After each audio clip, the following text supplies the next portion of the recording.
सततच्या पराभवामुळे कदाचित काँग्रेसचे अध्यक्ष मल्लिकार्जुन खरगेजी यांच्या डोक्यावर परिणाम झाला असावा। त्यामुळे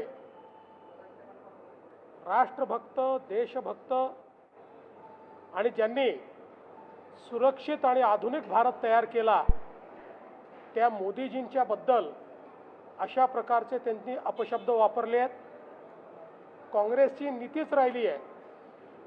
हा तोच काँग्रेस पक्ष आहे ज्यांनी मोदीजींना मौत का सौदागर म्हटलं होतं, पण ज्यावेळी मोदीजींवर ते हमला करतात त्यावेळी जनता त्यांना उत्तर देते आणि त्यावेळी जनता त्यांना पराभूत करते।